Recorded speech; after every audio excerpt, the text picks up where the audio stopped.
Hoje o capítulo vai ser mais curto, tá? Porque é só um item que eu achei importante a gente retomar, apesar dele estar na ordem do programa de transição, ele está um pouco mais para trás do que as sessões que a gente fez até agora, né? Porque é um elemento muito importante que é a luta contra o imperialismo. Uma grande parte disso é dedicada à luta contra a guerra, que naquele momento era um dos temas principais de preocupação do movimento operário, tá? E dos povos do mundo inteiro. Tá? Veja, o Trotsky, inclusive, ele assinala, ele diz, toda a situação mundial se encontra sob a ameaça da guerra mundial, tá? Porque isso já era um tema que vinha se discutindo durante toda a década, né, de 30. Para vocês terem uma ideia, ele escreve o programa de transição um ano e meio, mais ou menos, antes da guerra. Ele escreveu em maio de 38, a guerra se dá em setembro de 39, ela começa com a invasão da Polônia pelo Hitler e depois tudo que vem daí. Mas, na verdade, o, ele, a Quarta Internacional vinha lutando contra a guerra imperialista, vinha tomando esse tema já desde o começo da década. Por exemplo, em 1934, a Quarta divulga, publica o manifesto A Quarta Internacional e a Guerra, em 1934, que foi escrito pelo Trotsky, que também é um manifesto muito importante. Na verdade, é um precursor do programa de transição. Tá? Então, era um tema que já estava em pauta desde o começo da década de 30. Né? Então, o Trotsky começa dizendo que tanto a Segunda Internacional quanto a Terceira estão repetindo a mesma política que tiveram, que a Segunda Internacional teve na Primeira Guerra, a Terceira ainda não existia. Tá? Ou seja, estão levantando a defesa nacional dos seus próprios países, né? Ou seja, o apoio à burguesia nacional desses países, que são países imperialistas. Tá? Então, ele diz: olha, a luta revolucionária contra a guerra é alguma coisa que vai recair sobre a Quarta Internacional, porque nenhuma dessas duas internacionais é, completamente oportunistas vai defender, de fato, uma política revolucionária para a guerra. Ele diz o seguinte: a política correta, né, sobre a questão da guerra depende de dois elementos. O primeiro é uma atitude firme e irreconciliável contra o imperialismo. Né? E a segunda é se basear na experiência das próprias massas. E nisso ele está se referindo à experiência das massas anteriores na Primeira Guerra e em outras guerras. Né? Então, ele faz uma denúncia, em primeiro lugar, de tudo em que os diferentes movimentos burgueses estão levantando em relação à guerra. Por exemplo, ele diz que o desarmamento, né, que era uma coisa que os setores da burguesia levantavam, na verdade, não resolve nada em relação à guerra imperialista. O único desarmamento que pode prevenir a guerra seria o desarmamento da burguesia, né? Porque ela quer, ela lucra com a guerra, né? Lucra com o armamento. Depois eu vou aprofundar isso com alguns exemplos concretos da nossa época. Tá? Então, ele diz: para desarmar a burguesia é preciso que os operários se armem. Essa é a condição. Ele também denuncia, quer dizer, que a neutralidade também é uma palavra de ordem da própria burguesia, porque ele diz: o proletariado não é neutro nas guerras. Né? Em uma guerra, por exemplo, entre um Japão imperialista e a China, o proletariado tem um lado, que é a China, que é um país semicolonial que foi invadido naquela época, na década de 30, foi invadido pelo Japão. E existia uma guerra entre o Japão e a China, antes da Segunda Guerra. Tá? Então, o proletariado deveria estar do lado da China, país semicolonial, oprimido, tal, invadido pelo Japão. Tá? Inclusive, o Japão, nessa época, invadiu uma parte da China, tomou e criou uma república fantoche, que foi a república, invadiu a Manchúria, que era um enorme território no norte da China, e fundou uma república fantoche, que foi o Manchukuo, né? E, e travou uma guerra contra todos os setores, contra a guerrilha do Exército Popular, dirigido pelo Mao e pelos outros, e também contra o Exército Nacionalista de Chiang Kai-shek. Essa guerra ficou durante anos. Tá?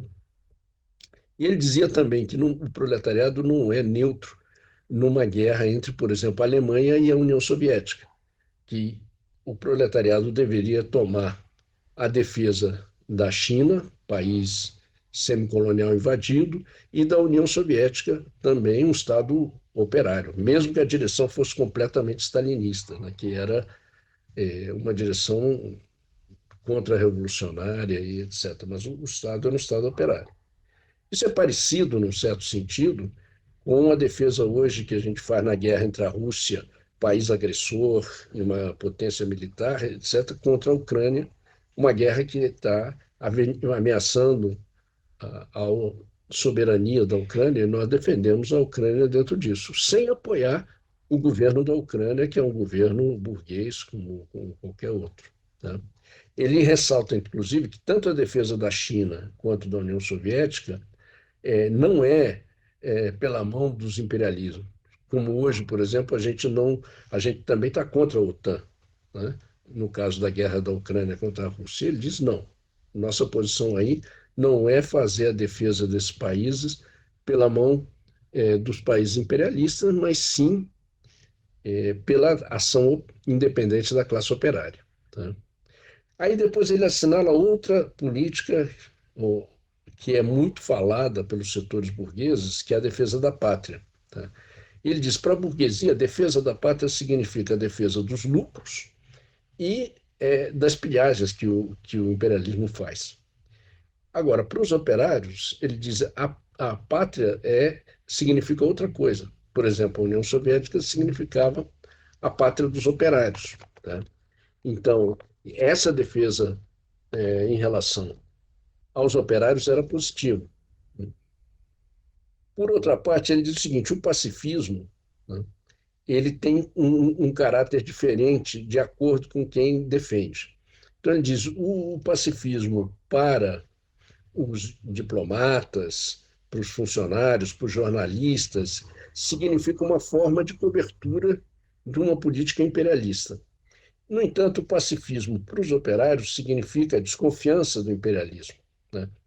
Isso é importante porque ele diz que o patriotismo, o pacifismo, pode ser progressivo, dependendo. Tá? Por exemplo, nas guerras do Vietnã, assim como na guerra do Iraque, e hoje na guerra da Rússia e da Ucrânia, houve setores pacifistas no interior do países agressores. Tá? No caso da guerra do Vietnã e do Iraque, um setor contra a guerra, um setor pacifista dentro dos Estados Unidos, que se mobilizou contra essas guerras. Tá? Principalmente o Vietnã foi um fator muito importante, o movimento estudantil, os setores de classe média contra a guerra, o movimento negro dentro dos Estados Unidos foram muito progressistas. Por quê? Lutavam, enfraqueciam a ação do imperialismo na guerra. É o mesmo caso hoje da luta dentro da Rússia contra a guerra. Tá? Milhares de pessoas foram presas na Rússia contra a guerra, e isso foi muito positivo, o movimento deles contra a guerra. Agora se enfraqueceu um pouco. Tá? Mas por quê? Porque essas reivindicações de pacifismo, até mesmo as de patriotismo, por exemplo, o patriotismo para o burguês significa a conquista das colônias, conquista de novos mercados. Mas o patriotismo para o operário significa defender sua casa, família contra as bombas, etc. É o caso, por exemplo, do patriotismo ucraniano, que hoje em dia significa basicamente a defesa que os ucranianos estão fazendo das suas casas, das suas terras, das suas famílias que estão sendo ameaçadas e agredidas e violentadas, etc., pela Rússia, pelas tropas russas, pelo exército russo. Tá? Isso significa, então, que nós apoiamos reivindicações parciais, e que explica o Trotsky, que conduzam as massas, tá, a qualquer tipo de mobilização de ações ativas dentro desses países imperialistas. Tá? Se essas ações despertam sim, o sentimento crítico das massas, é, e ele dá um exemplo, né, que é um plebiscito contra a guerra, ou sobre a guerra, nos Estados Unidos, que a seção trotskista, o Partido Trotskista lá apoiava, tá? Assim como reivindicações progressivas, como o direito de voto aos 18 anos, que eram justamente os setores, a juventude que ia para a guerra, né, deveria ter o direito de voto para votar, para intervir na política do país. Antigamente não existia esse direito de voto aos 18 anos, mas se eles tinham direito, se eram obrigados a ir para a guerra, deviam ter o direito de decidir sobre os destinos do país. Né? Isso é importante porque nós, por exemplo, em relação ao Vietnã e ao Iraque, nós defendíamos, eu digo nós, no caso, a Quadra Internacional, o trotskismo, defendia que o certo seria a derrota dos Estados Unidos nessas guerras. Nós defendíamos que os Estados Unidos devia ser derrotado nessas guerras, como aconteceu com o Vietnã, que o Vietnã, as forças do Vietcong e do Vietnã do Norte terminaram por derrotar os Estados Unidos, que foi a maior derrota militar que os Estados Unidos já sofreu na história. Né? No Iraque também sofreu uma derrota que não foi tão clara, né? Depois eu vou tocar nisso, explicar isso com calma, mas também sofreu aí uma derrota e nós defendimos a mesma coisa. Mas nós dizíamos que as mobilizações contra a guerra pela paz, apesar de não defenderem a derrota dos Estados Unidos, eram positivas, porque levavam a um aumento da consciência das massas contra a guerra e contra os objetivos que o imperialismo tinha nessa guerra. Tá? Esse é o critério do Trotsky em relação a essas mobilizações. Tá? Depois, ele assinala aí que a guerra é uma empresa comercial, principalmente para a indústria bélica. Não só, mas principalmente para a indústria bélica. E hoje em dia, cada vez mais, ela é uma empresa comercial, né, em todos os sentidos. Por exemplo, recentemente saiu uma estatística de uma organização, tipo uma ONG, que se chama Custos da Guerra, Custos Militares, que eles assinalam o seguinte: os Estados Unidos gastou na guerra do Afeganistão 2 trilhões de dólares, que é uma quantia que a gente nem imagina, né? O que seria 2 trilhões de dólares. Isso é mais que o produto interno bruto do Brasil, que está por volta de 1 trilhão e 400 bilhões de dólares. Tá? Na guerra do Iraque, 2 trilhões de dólares também. E no total do que se foi chamado a guerra ao terror, que aí também existe, ou seja, se deve contabilizar a guerra contra o Estado Islâmico, tudo que a manutenção das bases militares nos Estados Unidos hoje tem 625 bases militares ao redor do mundo, né? Se contar as clandestinas, são 750, se calcula. Então, todos esses gastos militares, que são enormes, né, mostram como a guerra é uma empresa comercial. Né? Inclusive, envolve, por exemplo, no caso do Iraque, depois, além desses gastos militares, também tem custos do que significou a reconstrução do país com empresas norte-americanas de construção civil e etc., que estão fora desse cálculo, tá? Mas que também se referem a isso não diretamente ao custo da guerra, mas a custos gerados pela própria guerra. Tá? Então, frente a isso, Trotsky diz o seguinte: uma das primeiras medidas que a gente tem que a gente deve levantar é o controle operário sobre a indústria da guerra. É o primeiro passo. Tá? O segundo passo seria o confisco dos lucros da guerra. Né? O terceiro seria a expropriação das empresas que pertencem à indústria bélica. Por exemplo, se fosse aqui no Brasil, Nós temos empresas que são estatais, tá?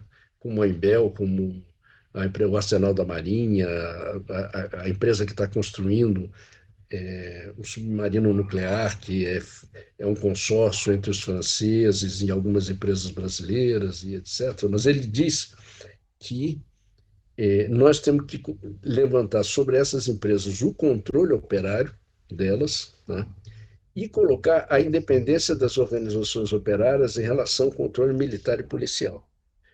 Nada de levantar com clareza o controle operário dessas empresas.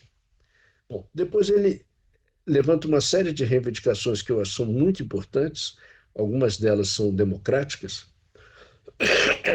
e outras são diretamente, têm que ver com a classe operária.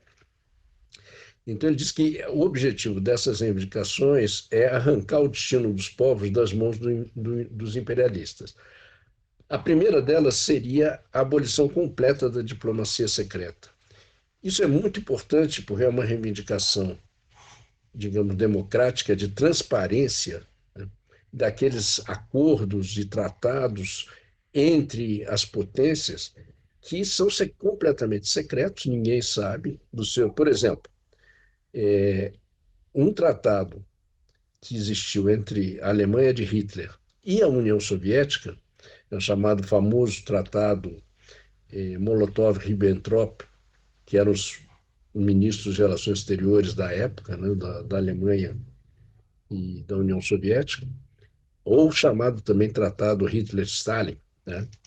Esse tratado, por exemplo, tinha uma parte secreta desse tratado, né, que permitia que os Estados Unidos, ou perdão, que a Alemanha e a União Soviética dividissem a Polônia, né, e se apropriassem de todo do território polonês de forma quase igualitária, tá? E ao mesmo tempo que a União Soviética se apropriasse dos países bálticos e da Finlândia, da parte toda da Finlândia que era vizinha à União Soviética. Essa parte só foi reconhecida depois da queda da União Soviética nos anos 90. Né? Antes foi mantido secreto durante todos esses anos, durante mais de 40 anos. Tá? Não, mais de 50 anos, na verdade. Foi só na década de 90 que foi conhecido. Né? Então, um elemento muito importante que ele dá muito peso é isso, a abolição completa da diplomacia secreta. Outros elementos que ele dá muita importância em relação à classe operária. Né? A instrução militar e armamento dos operários sob controle das organizações dos operários, de camponeses, etc. Porque o Trotsky não defendia, como os pacifistas, que não houvesse instrução militar ou serviço militar. Ele dizia que o serviço militar era progressivo, porque ensinava os operários e camponeses no manejo das armas. Isso depois ia ser fundamental quando os operários tivessem que fazer uma revolução contra a burguesia. Teriam instrução militar. Então, ele defendia que isso era fundamental, muito importante. Tá? E, ao mesmo tempo, a criação de escolas militares para oficiais vindos da classe operária, né, e escolhidos pelas próprias organizações operárias. Né. E, por último, ele coloca o que seria a reivindicação democrática mais importante em relação às Forças Armadas, que é a substituição do Exército Permanente por uma milícia popular ligada aos bairros operários, às regiões operárias, etc.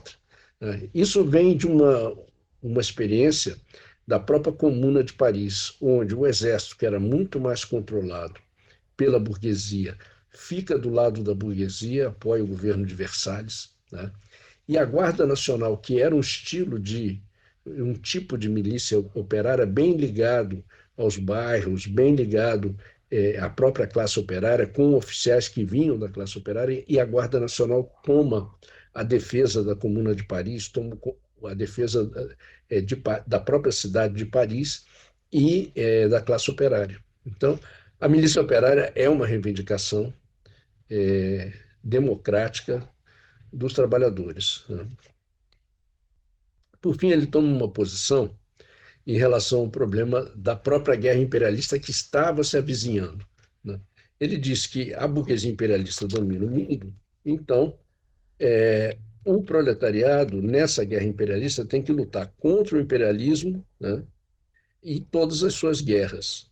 Ele diz que isso se traduz em duas palavras de ordem. Tá? O principal inimigo está no nosso próprio país, que é a velha palavra de ordem do Lenin para a Primeira Guerra, né? E que a derrota do nosso próprio governo é o mal menor. Ou seja, o mal menor é que o governo burguês do país, de cada movimento operário, né, seria um mal menor em relação à própria guerra. Tá? Agora, ele faz duas exceções, ele assinala duas exceções, porque ele diz nem todos os países do mundo são imperialistas. Tá? A maioria, inclusive, não é imperialista. Tá? Então, ele diz que se da guerra que se avizinhava, que é o caso da Segunda Guerra, há guerras de libertação nacional de países semicoloniais, então nós apoiamos esses países. Era o caso da China contra o Japão, tá, que ele já tinha assinalado. Ao mesmo tempo, a guerra contra a União Soviética, se houver guerra de um país, como, por exemplo, depois houve a guerra da Alemanha nazista contra a União Soviética, nós vamos estar do lado da União Soviética, evidentemente. Né? E também, se surgissem outros estados operários, nós estaremos do lado desses outros estados operários. Né? Agora, esse apoio, segundo Trotsky, né, não seria pelos seus governos, mas pelos próprios meios da classe operária. Tá? No caso do proletariado de um país imperialista, né, por exemplo, de um país imperialista aliado da União Soviética ou aliado da China, de outros países, dizer no caso da União Soviética, né, os Estados Unidos, a Inglaterra, que eram países aliados da União Soviética, os, os métodos de apoio da classe operária não deveriam ser por meio dos governos desses países, mas sim pelos seus próprios meios. O que ele quer dizer? Pelos métodos da luta de classes internacional, ou seja, por agitação, por boicotes a qualquer tipo de exportação e importação para os países agressores, para os países, por exemplo, como foi o boicote da classe operária no mundo inteiro contra o regime franquista na Guerra Civil Espanhola, tá? Por meio de greves, ou seja, por métodos próprios da classe operária, da agitação política, tá? Por meios, né, que pudessem apoiar tanto a União Soviética quanto um país semicolonial como a China, com os seus próprios métodos de luta. E depois ele diz que ele vai mais além, diz que isso não significa que a gente se solidarize politicamente com os governos dos países, nem da União Soviética, que ele diz que uma burocracia, né, completamente contra-revolucionária, e nem com os países dos países, nem com os governos dos países semicoloniais, porque deveríamos manter independência política em relação tanto a um quanto ao outro, né? E isso iria depois da guerra colaborar com a derrubada desses governos burgueses e da própria burocracia da União Soviética. Né? Então, isso era a política dele. Essa política depois foi seguida por toda a Quarta Internacional. Tá? Mas houve uma polêmica depois, dentro da nossa própria corrente, dentro da elite.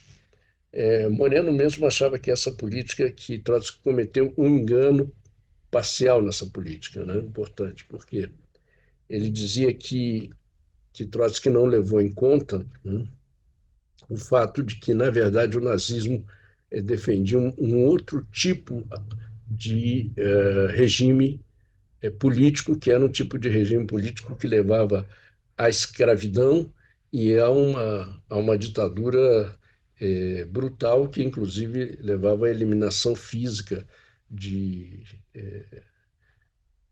de algumas raças, ou alguns grupos étnicos, como judeus, como como os ciganos e etc.